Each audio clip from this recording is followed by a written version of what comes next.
परिवर्तन की यात्रा, केविन का मृत्यु के निकट का अनुभव।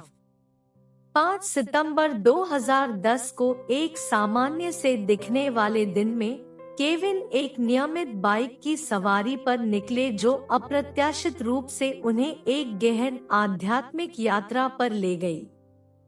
दिन भर अप्रत्याशित दुर्घटना के बादल छाए रहे। उसके नीचे की फिसलन भरी सड़क ने उसके संतुलन को बिगाड़ दिया, जिससे वह भारी मात्रा में गिर गया। खून बह रहा था और बेहोश था। केविन का सांसारिक अस्तित्व अधर में लटक गया। हालांकि होश और बेहोशी के बीच के क्षणों में केविन ने खुद को अद्वितीय सुंदरता के दायरे में पाया। अलौकिक रोशनी से जगमगाते एक शानदार हॉल ने उसे घेर लिया।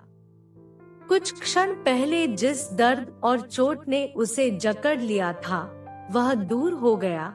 उसकी जगह शांति और शांति की जबरदस्त भावना ने ले ली। इस उज्जवल वैभव के बीच एक चमकदार आकृति उभरी, पवित्रता और ज्ञान का अवतार, पवित्र आत्मा। पवित्र आत्मा ने केविन को कठोर लेकिन दयालु आवाज में संबोधित किया। आपको यहाँ थोड़ी देर रुकना होगा, इसमें कहा गया। इसके शब्द केविन की आत्मा की गहराई में गूंज रहे थे। पृथ्वी पर आपका जीवन आपके कार्यों और आपके द्वारा दूसरों को दिए गए प्यार का प्रतिबिंब है। स्वार्थ आपके आसपास के लोगों की पीड़ा के प्रति हृदय को अंधा कर देता है। आत्मा की सच्ची प्रगति प्रेम, त्याग और दयालुता से होती है। दूसरों के साथ प्यार से व्यवहार करें। आप पाना चाहते हैं, क्योंकि उनकी खुशी में ही आपकी खुशी निहित है। पवित्र आत्मा की उपस्थिति में केविन को एक गहन रहस्योद्घाटन का अनुभव हुआ। शब्द यद्यपि कठोर प्रतीत होते थे, उनकी अपनी कमियों को प्रतिबिंबित करने वाले दर्पण थे। सांसारिक क्षेत्र में इस तरह की सलाह ने विद्रोह को उकसाया होगा, लेकिन आत्मज्ञान के इस क्षेत्र में केविन ने सच्चाई को पहचान लिया।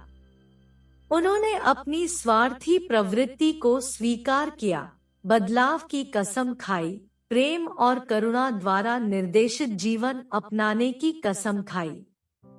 पवित्र आत्मा के मार्गदर्शन ने केविन की आत्मा को छू लिया, जिससे जीवन, प्रेम और सभी प्राणियों के अंतर संबंध पर उनका दृष्टिकोण बदल गया।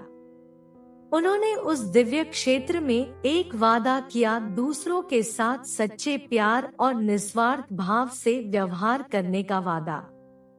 नए दृढ़ संकल्प के साथ उन्होंने पवित्र आत्मा के ज्ञान को अपने मार्गदर्शक सिद्धांत के रूप में स्वीकार किया। इस गहन मुठभेड़ के मद्देनजर पवित्र आत्मा ने केविन से धीरे से कहा कि इस स्वर्गीय क्षेत्र में उसका समय क्षणभंगुर था। पृथ्वी पर लौट आओ, उसने कहा।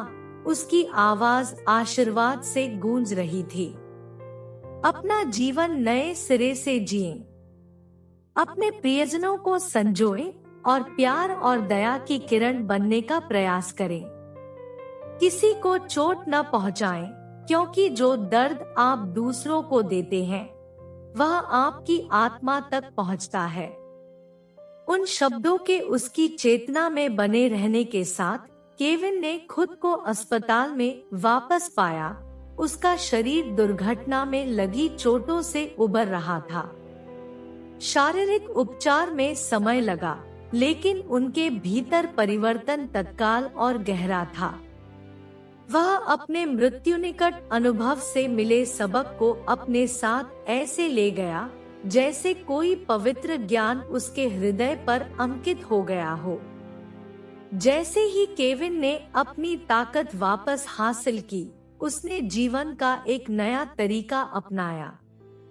वे स्वार्थी प्रवृत्तियां समाप्त हो गई जो कभी उसे परिभाषित करती थी। उन्होंने प्रेम और समझ के साथ लोगों से संपर्क किया, और उनके सामने आने वाली प्रत्येक आत्मा में निहित मूल्य को पहचाना। उनके करीबी लोगों ने बदलाव देखा, उनसे दयालुता और गर्मजोशी की हवा निकली जो दूसरों को करीब ला रही थी।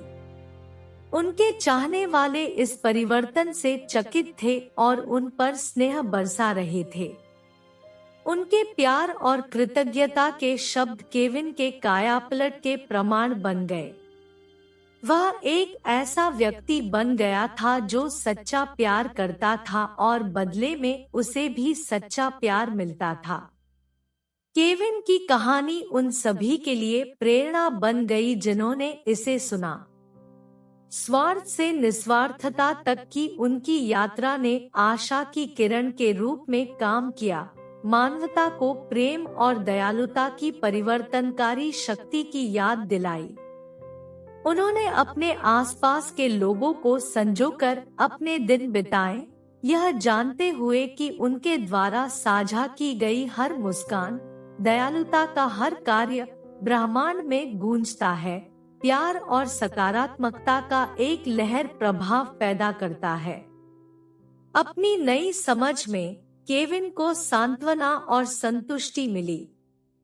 उन्होंने प्रेम, सहानुभूति और करुणा का मार्ग बनाते हुए पवित्र आत्मा की शिक्षाओं को अपनाया था।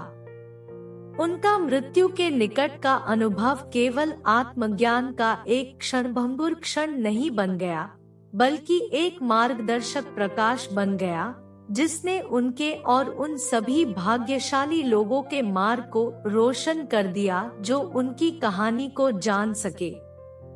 उनके माध्यम से दुनिया ने सीखा कि प्रेम अपने शुद्धतम रूप में न केवल एक आत्मा को बल्कि संपूर्ण अस्तित्व को बदलने की शक्ति रखता है, मानवता को दयालुता और समझ के बंधन में बांधता है।